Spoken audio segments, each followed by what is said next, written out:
So, Doc, is everybody on? hello? Is everybody on? I'm looking, it seems like everybody that was on is still on. Okay. All right. So, again, Leah and Esau representing the recessive pathogen in melanated people, being the elder, Raquel and Jacob representing the dominant traits or the dominant manifestation of melanated traits. So again, to prove that, in the next verse, it says that Leah, it states that Leah was tender-eyed, all right, but that Raquel was beautiful and well favored. We'll go back later when I'm sure that I have the full operational powers and cooperation. We'll go back and look at these two words in the review, beautiful and well favored. But understand that Raquel represents, in this case, the dominant traits of melanin, the dominant traits of melanin. So, focusing on the last 400 years, we're going to take a look at what these dark matter beings, which we all are, and we are dark matter, dark energy, eternal beings. So we have an existence that is outside of the material plane. So when I talk about this knowledge of forethought, our ancestors as eternal dark matter beings, dark matter, dark energy beings, with the benefit of dark matter consciousness, volunteered to manifest or emanate within the physical realms in order to correct or help correct this flaw in the end times, meaning 400 years ago. And again, the feminine element is always the initiator. And the feminine element had to subdue itself, had to surrender its divine connection with this miraculous, dynamic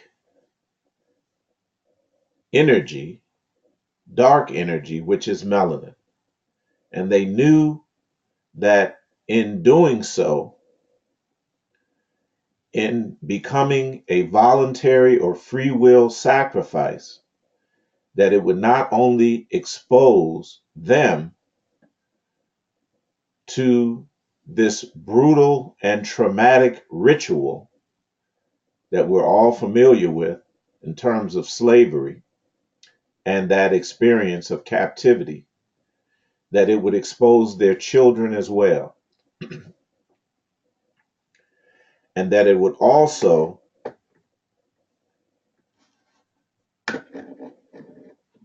expose their mate, the males. So the men and women, we have to take this accurate look and correct look at history. Our forefathers who were born during this traumatic period volunteered to undergo this ritual, which it was. And we're going to prove that this evening. Now, the divine feminine in recent history, and especially in the West, has been sublimated. The aspect of the divine feminine has been sublimated and obscured and even eliminated in belief systems that originate in the West. This is why in the Bible you can have a God the Father with no mention of a mother.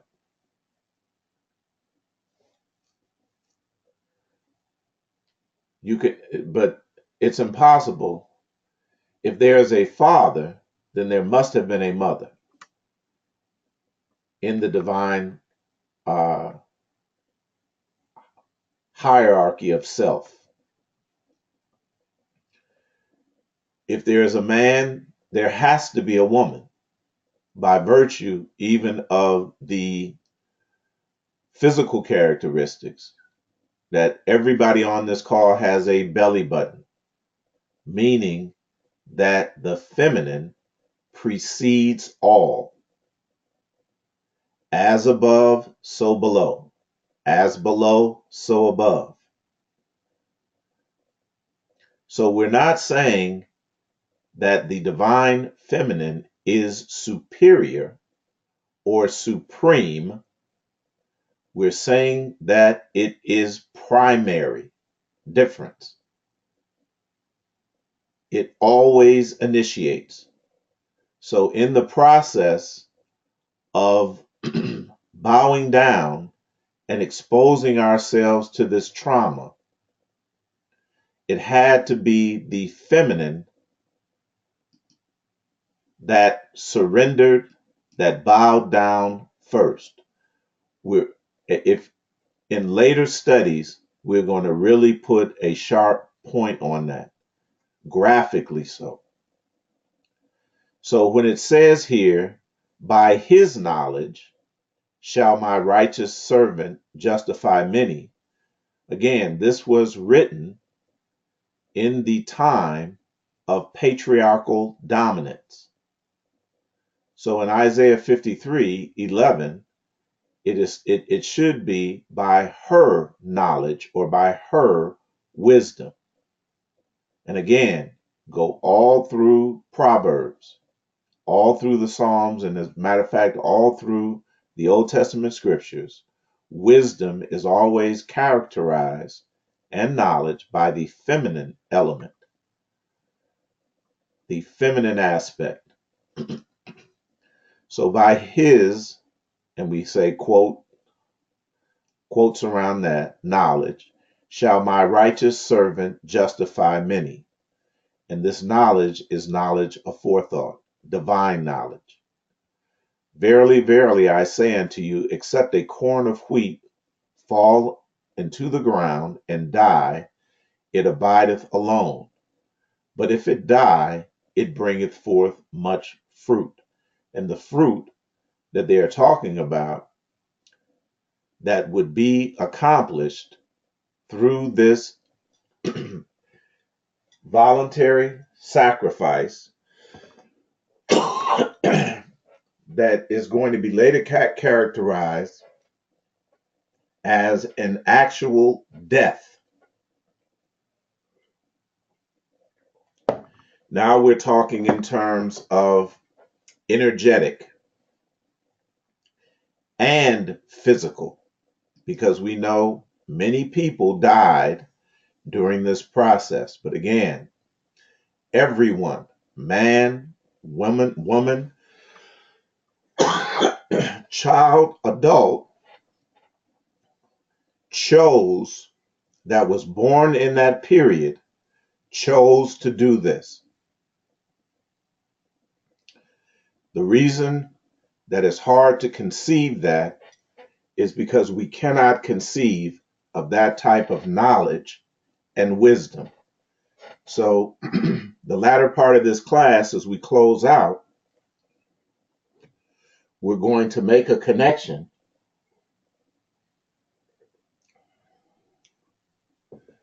with our culture that will serve to prove this. So when we look at the Willie Lynch letter, we'll just look at this top portion here. We understand that in the slave process, in the breaking of the slaves, that the African woman was targeted. Nature had provided for this type of balance. We reverse nature by burning and pulling a civilized nigger apart and bullwhipping the other to the point of death, all in her presence. By her being left alone, unprotected, with the male image destroyed, the ordeal of that, or the ritual of that, would cause her to move from her psychologically dependent state to a frozen, independent state. In this frozen, psychological state of independence, she will raise her male and female offspring in reverse roles. For fear of the young man's life, she will psychologically train him to be mentally weak and dependent, but physically strong. Because she has become psychologically independent, she will train her female offspring to be psychologically independent. What have you got? You've got the nigger woman out front and the nigger man behind and scared. But what Willie Lynch didn't know, that in positioning the woman out front,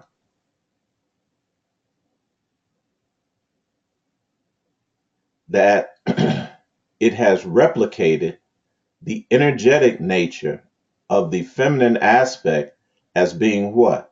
Primary. We're going to see this now. So the violent treatment of the male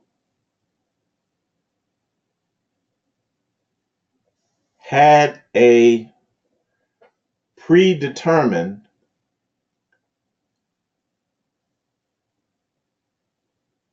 and deliberate, it would have a deliberate effect that would affect not only physically the what's referred to here as the civilized nigger male, it targeted the female. Because again, this had to happen. The subjugation or the sacrifice of the feminine aspect from a ritualistic standpoint had to occur first. We're going to prove this. So again, the target in the breaking process was the female. All right? Was the female. And when you get the notes, you can go and read that.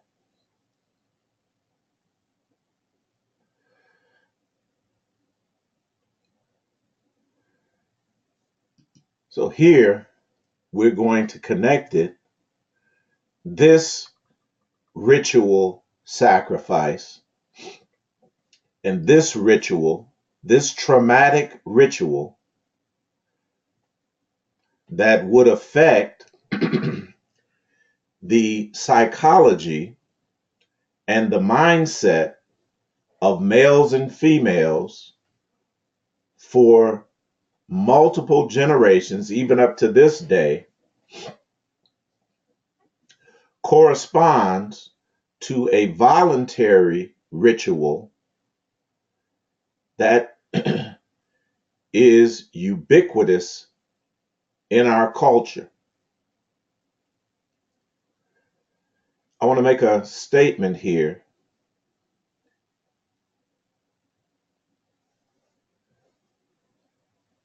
It says that the nature, I want everybody to look at this carefully,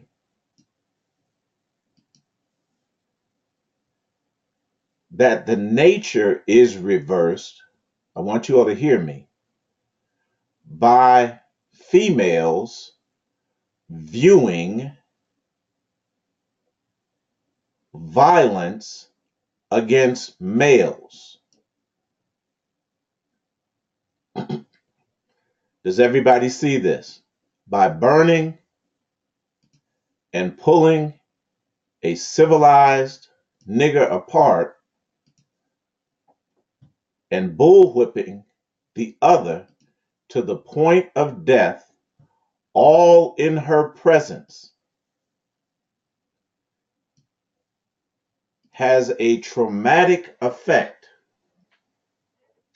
on the psyche and the spirit of a melanated woman. We need to stop, in light of this, putting up videos and reposting videos of African males, melanated males, being brutalized. You all got to hear me. We are participating by doing that, putting those things up on Twitter, putting them up on on Facebook and other social media, and reposting them, sending them in instant messages to people, that we are replicating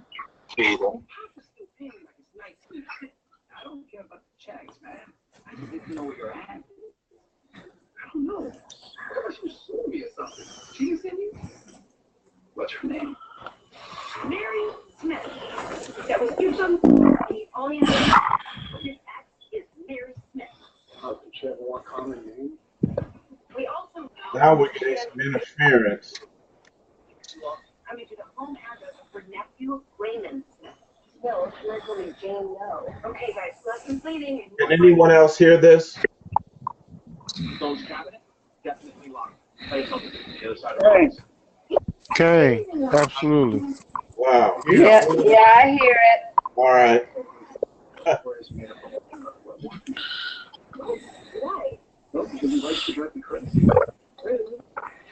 guys. Hold on one second.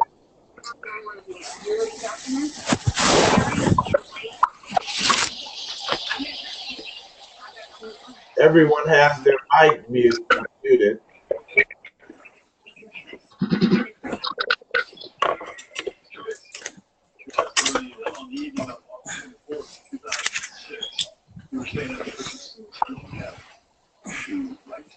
Yes. I was young. I was traveling the country, writing, trying to find myself. Wow. There happened to be one of the places I stopped at one point.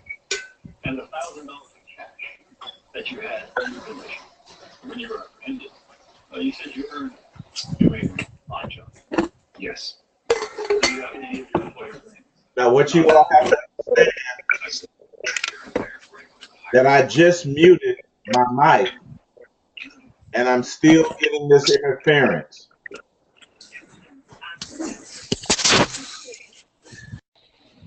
You didn't earn that, did you? Yes, I did. It's what we're left with the world. Fortunate you Objection sustained. dragons of course. So hard. Mr. Gardner, ask the question or shut. Wow.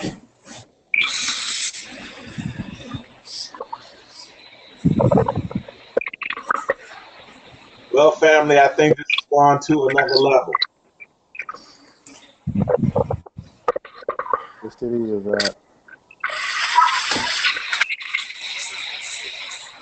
And again, it is directly related to going into this subject matter.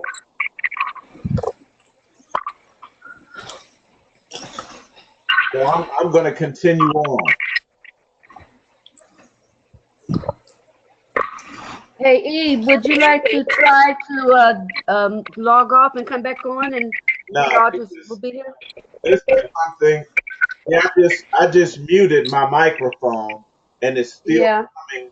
It's still coming through the GoToMeeting yeah, broadcast. This has never happened. right. I get it. I have mine muted. Everybody else has Everyone, I checked it once it's not coming through my mic, and it's not coming through anyone's mic.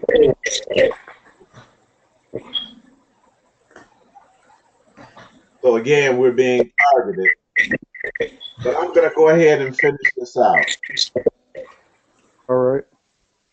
So when we repost these videos, and understand this is being done purposefully to keep us within these thought cycles and within this psychological frozen state, especially the females, when we view, we think that we're doing something that is socially responsible. But when we understand that this is contributing to disrupting, keeping the balance between the male and female spirit and energy in a state of imbalance, because this is the same process that they used. The only difference is that the females were witnessing this thing live, and that they didn't have the benefit to broadcast these things. They didn't have the technology to broadcast these things. So now, because we have forgotten how traumatic this is to the psyche and to the energy of melanated peoples, we participate in our own destruction, and we participate in our own to put obstacles in front, continually in front of us by doing what? Posting and reposting videos of the same type of that caused the same type of trauma 400 years ago. Is everyone with me?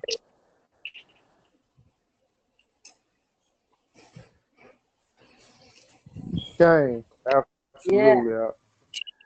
I'm So, with you. so it says, now we can sleep soundly, for out of frozen fear, this woman stands guard for us. Listen, we cannot get past her early slave molding process. And the slave molding process, people, and now this thing is freezing up again. The slave molding process is this reversal of nature that we are unconsciously as a people participating in by posting and reposting these scenes of violence against black men, melanated individuals. He cannot get past her early slave molding process.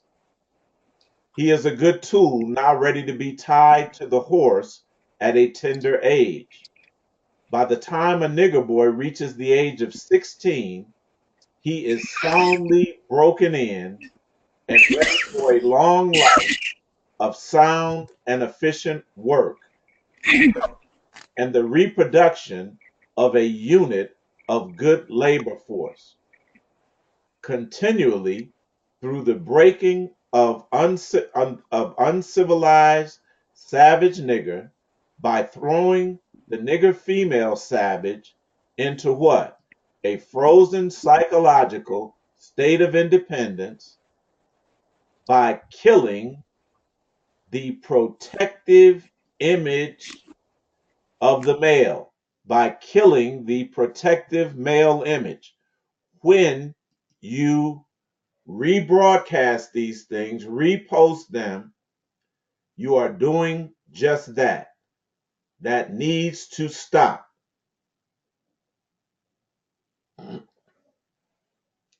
And by creating a submissive, dependent mind of the nigger male slave, we have created an orbiting cycle that turns on its axis forever. And again, we are participating in creating and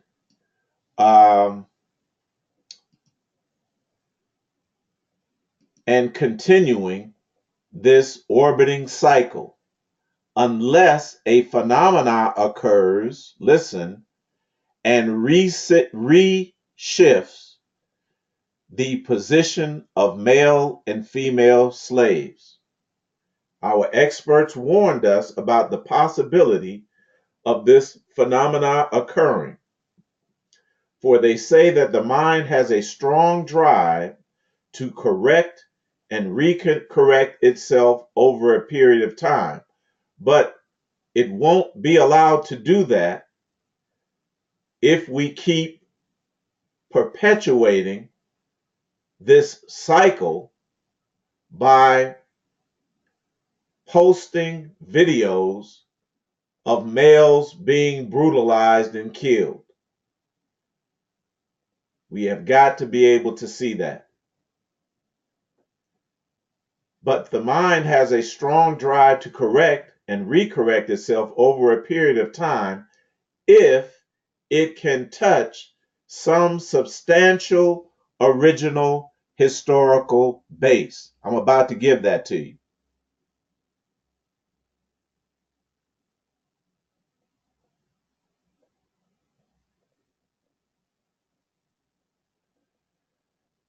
Ritual scarification and branding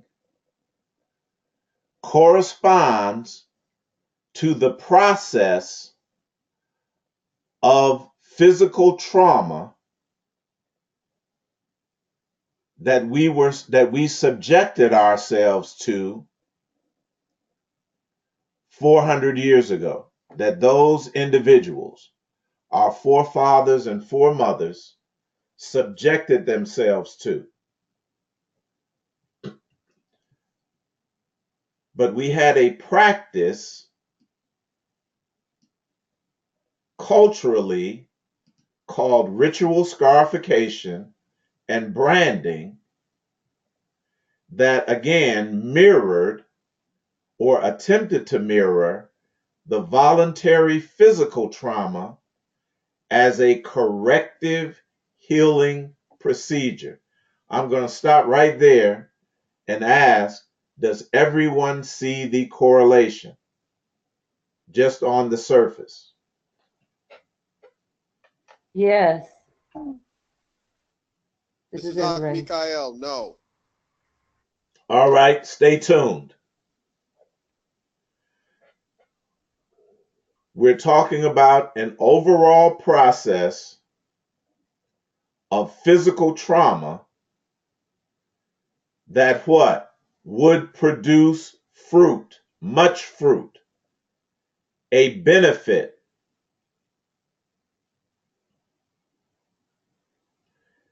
And we're going to make the connection, and the connection is going to speak volumes. And hopefully, at the end of us going through this, you will see the connection better.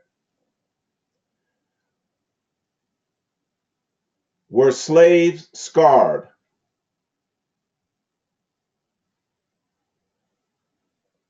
Yes. Were they branded? Yes. Okay.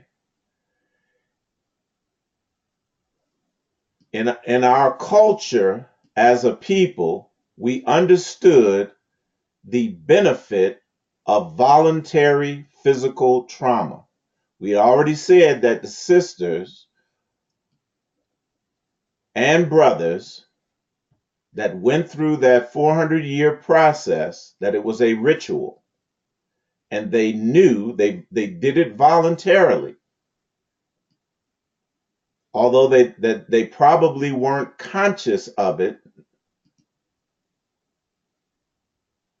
that they did it voluntarily, that there was knowledge of forethought, that we have an existence that precedes our physical existence. And again, the connection is melanin.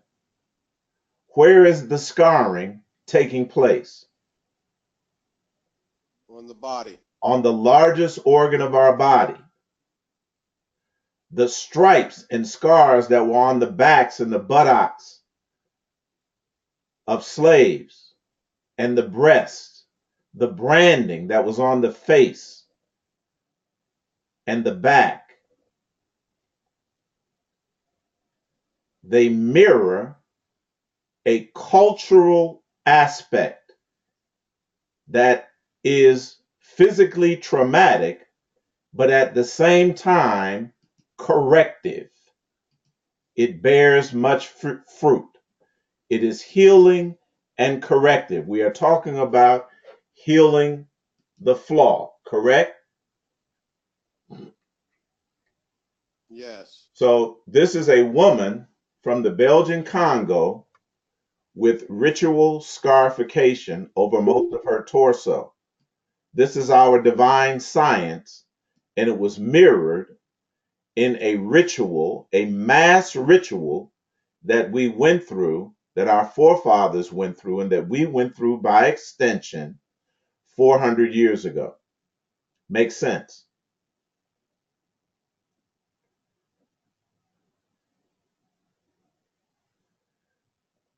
Let's get it. There are currently 4 competing hypotheses behind the behavior ecology of scarification. Scarification is a behavior ecology. It is a behavior ecology. Number 1, and most of us only view it as such, that is a rite of passage. Number 2, listen, a hardening trauma procedure. A hardening trauma procedure.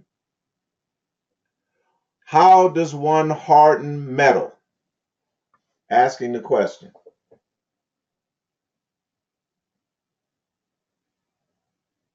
You tempered it by while it's hot, you put it in cold water. By putting it first through intense heat, correct? Correct.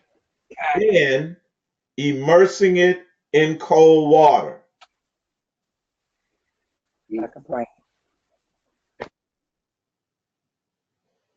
That is a divine principle, the divine interplay of opposites. Extremely intense heat,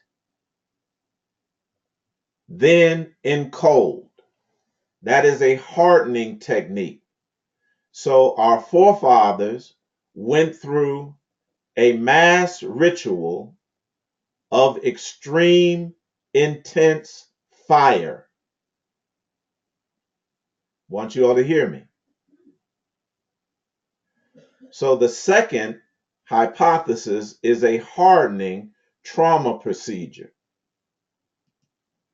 The third, a non-adapted, sexually selected character. So it goes back to the heel and a corrective process that relates to what?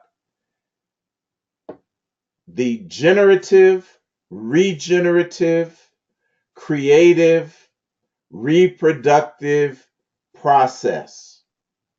Number 4, and this is the important, an adaptive, pathogen-driven, sexually selected character. Now remember, what is the preferred character as it relates to reproduction of dark-skinned individuals, melanated individuals? It would be the dominant, correct, represented by Raquel, as opposed to the recessive represented by Leah. This is divine science. Divine science. There are also aesthetic, religious, and social reasons for scarification. Listen, for example, scarification has been widely used by many West African tribes to mark milestone stages of both men and women's lives, such as puberty and marriage. It is also used to transmit, listen, complex messages about identity.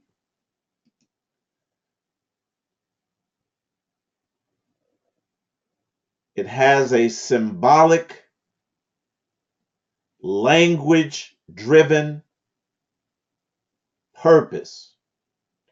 Such permanent body markings may emphasize fixed social, political, and religious roles. Listen, tattoos. Now, we also know about the prevalence of tattoos in this current age.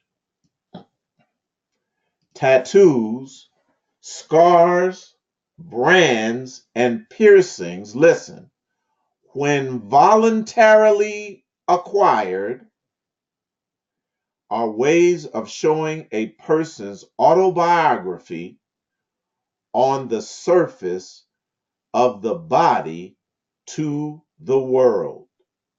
Very powerful statement. A pathogen is a specific causative agent, such as a bacterium or a virus, of disease. That is the flaw, people. Do we see that that is the flaw?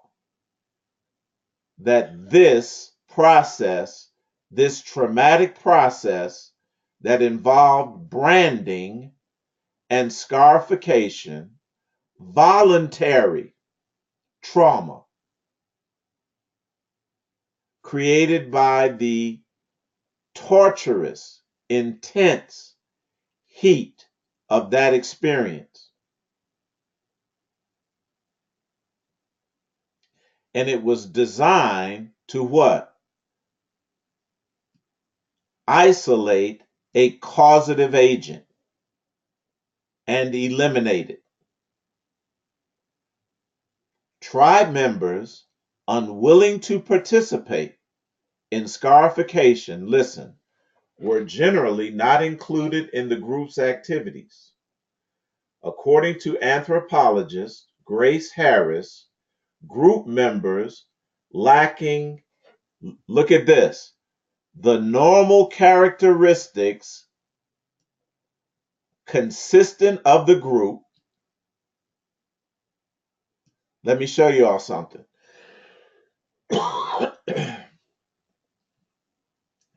Do these individuals have the normal characteristics of the group that they represent? The answer would be no.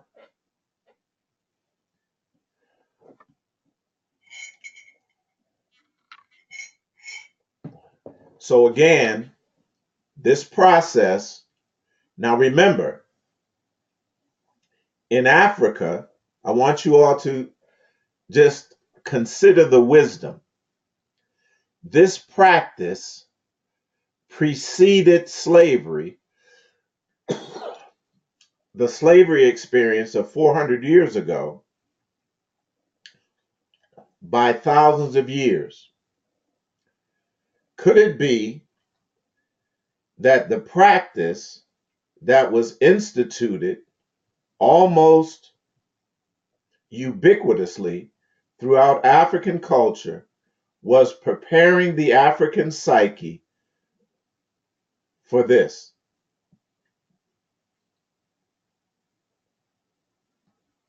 Absolutely. Want you all to hear me.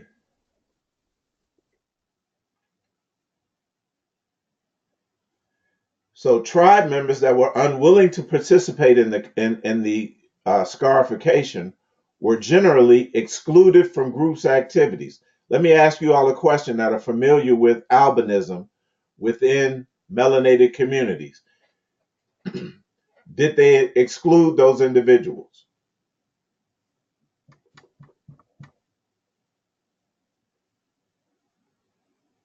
Yes. Yes.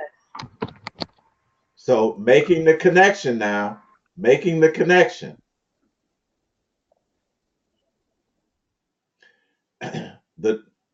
They are viewed as lacking the normal characteristics consistent within the group, are not considered as acquiring the full standings as agents in their society. See, we just thought that this was cruel and backwards ways, superstitious ways of a backwards people. This is divine science. They would also lack the capacity for what? Meaningful behavior, such as greeting, commanding, and stating. Therefore, scarification, listen, can transform partial tribe members into normal states. And we are not just talking about socially and culturally. We're talking about over time,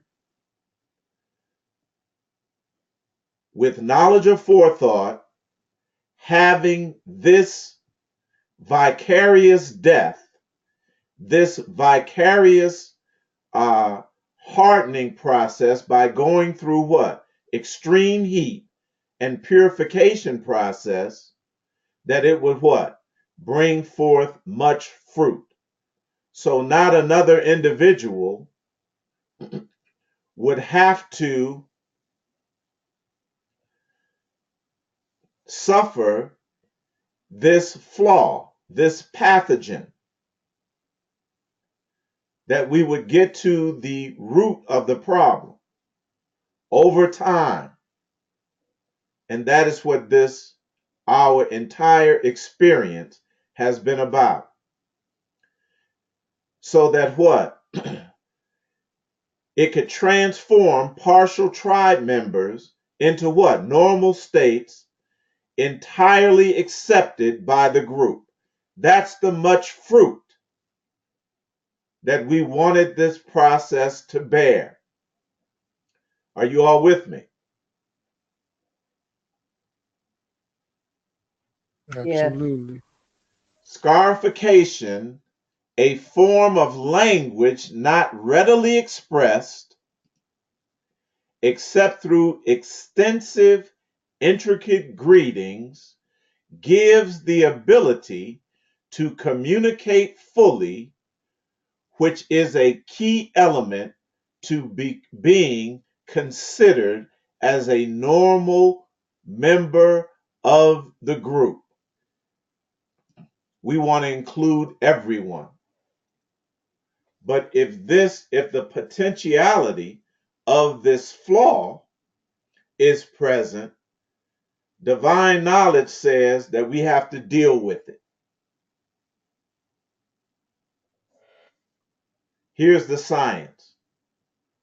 Scarification is usually more visible on whom? Dark-skinned people than tattoos. Endorphins can be released in the scarification process that can induce what? A euphoric rate or a state of higher consciousness. Are y'all seeing this? Absolutely. Scarring on the abdomen of women. On the abdomen of women in many tribes is used to denote willingness to what? Be a mother. So what this is doing is selecting. Now understand, this is energetic. This is not just physical. That our people that did this had the full understanding that they would select women that were not only willing to be a mother, but like Raquel, were genetically dominant to what? Bring forth beautiful and well-favored fruit. Her ability to tolerate pain, listen, her ability to tolerate pain, the pain of scarification, was an indication of her emotional maturity and readiness to bear children. Are you all seeing the science?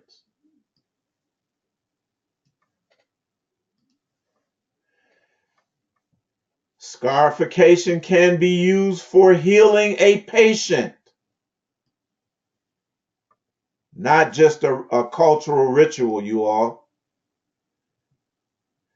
Changing them from a less desired state to a more desired state. Let me ask you all, Bible scholars.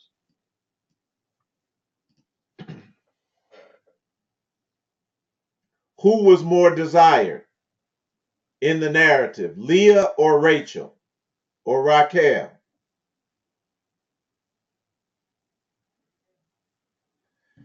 He served 14 years for Raquel. Isn't that the narrative? Okay. So, allegorically, it's telling this same story. But heretofore, we have not made the connection. So we don't understand the true purpose of what we endured in that brutal, intensely hot fire of that 400-year ritual process. And we didn't even know it was a ritual, but we're connecting it to an ancient practice that is giving us the science. It may help a patient go from what? Victim to survivor. Now, this is very important.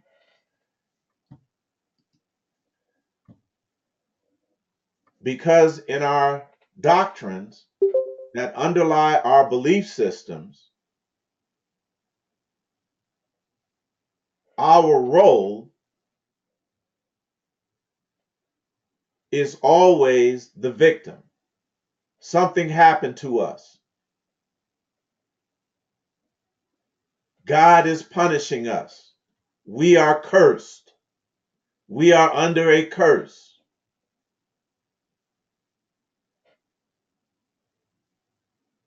But when we have the true scenario, this should be empowering because we understand that we are voluntary participants in a process, in a scientific process that is going to have far-reaching benefits and is having far-reaching benefits. What is relevant to society varies from culture to culture. These individuals pass through various kinds of what? Ritual death and rebirth. Ritual death and rebirth. Unless, except a corn of wheat fall into the ground and die, it abideth alone. But if it die, it bringeth forth what? Much fruit. So our forefathers literally died in that process, but this was a ritual, a voluntary ritual that would have far-reaching effects. Ritual death and rebirth, and redefine the relationship between self and society through what? Skin, the largest organ on the body. Melanated. Most people in certain regions of Africa who have markings can be identified as belonging to a specific tribe or ethnic group. Some of the tribes in northern Ghana who use the markings are the Gonjas, the Namumbas, the Gombas, Frafras, and the Mamprusis. Some groups in northern Ghana like the Gomba, use scarification to treat certain ailments such as convulsions. Are these pathogens? Absolutely. Measles, pneumonia, stomach pains, and so on. How many of us knew this?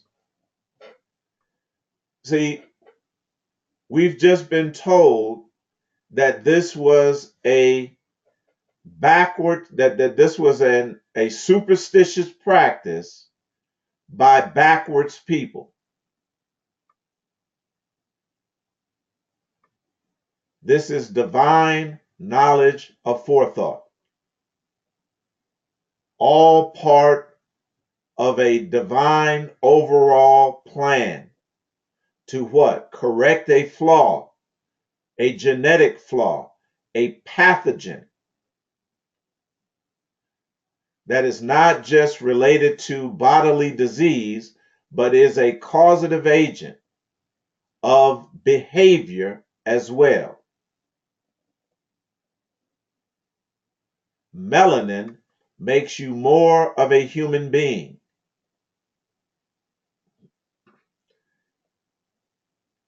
And you demonstrate more of the desired characteristics of human beings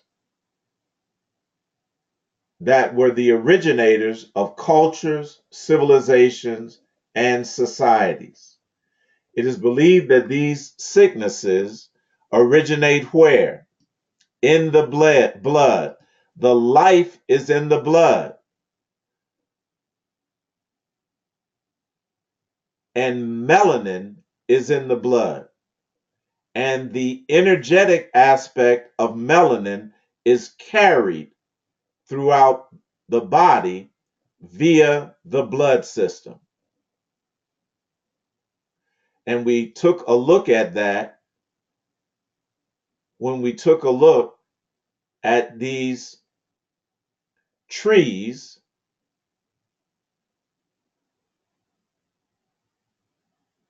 energetic trees throughout the body. You all with me?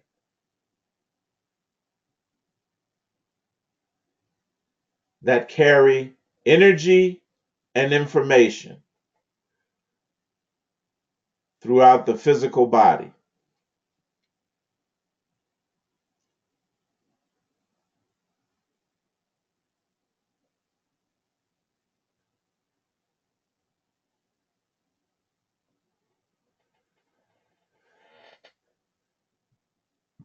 So the skin is cut by a traditional healer, and a powder or potion is then applied to the wound so that it may travel directly to the bloodstream.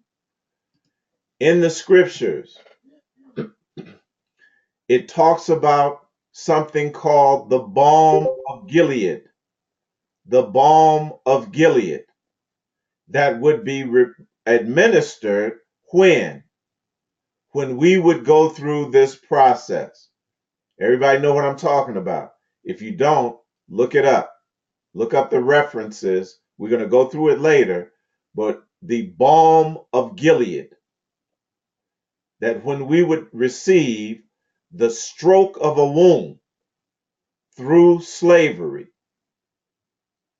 that over a period of time, when in the fullness of time, we would receive this balm that would be corrective. But the balm would not be necessary unless the ritual practice of scarification and branding would occur. How? In real time. And it would extend to us through DNA and genetics and our heritage, lineage, and bloodline. We all good.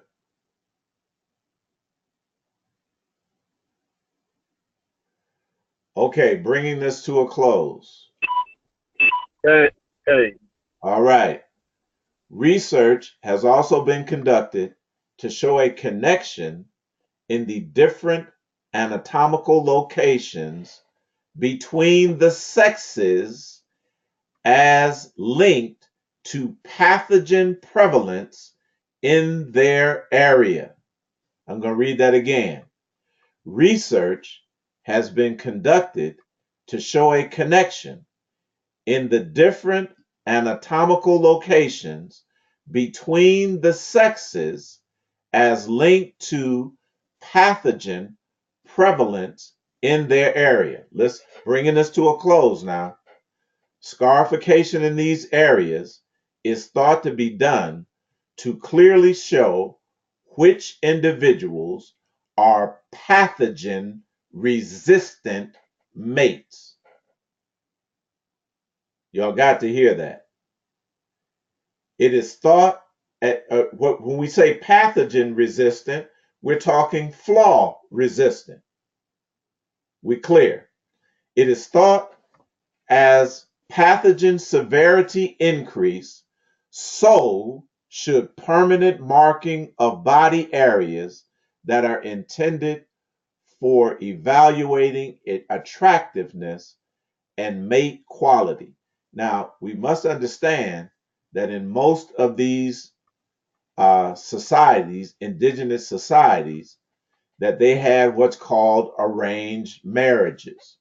You all can see why, from a physical standpoint and genetic standpoint, and a pathogen resistant standpoint, why these marriages were arranged. Again, we think this is the superstitious or ignorant practices of backwards people. But when we know our true history, we know that this was science that was being done. Divine science based on what? Divine knowledge of forethought. Females were predicted to scarify their breasts and stomachs due to the stomach being a component of waist hip ratio. Science, both indicative of youthfulness and fertility. Males were predicted to scarify those body parts indicative of what? Sexual maturity and strength, such as the face, shoulders, and arms. The findings of this research revealed that pathogen prevalence predicts female stomach scarification, listen, independent of polygyny, famine, and social stratification. The feminine aspect is primary. The relationship between scarification of body parts and pathogen prevalence was not evident for males. I'm going to read that again. The relationship between scarification of body parts and pathogen prevalence was not evident for males.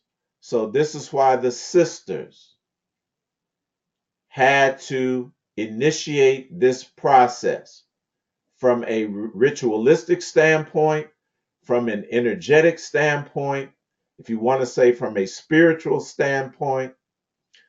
This is why they allowed themselves to be targeted. This is all science. These findings, based upon between society comparisons, meaning that the findings were ubiquitous between, as comparing indigenous societies, suggests that stomach scarification could act as a signal of female mate quality in societies that encounter what? A high prevalence of pathogens. There again is this looming aspect of the flaw and the ubiquitous purpose of the ubiquitous practice rather of scarification in what? Eliminating that prevalence, that pathogen prevalence, or in other words, that flaw. Branding, human branding, is one type of scarification, and we've already said that slaves were branded. It is similar in nature to livestock branding. This is why horses are branded and why the process, look, of the breaking process of both males and females was what? Tied to the horse. And we read it. That it is tied to the horse. And let me find it.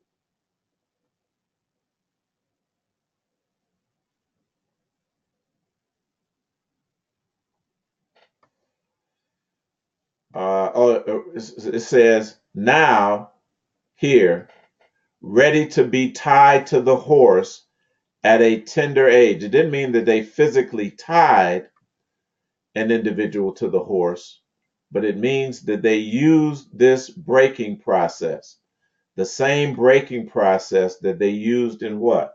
Livestock. And it involved branding. It involved whipping as well. If you understand the breaking of horses, we got some people from Texas there that might understand that. In strike branding, which similar to the process used to brand livestock, a piece of metal is heated and pressed onto the skin for the brand. Historically, it was used to claim ownership of slaves or to punish criminals. So we're going to end right there. I'm going to end the recording.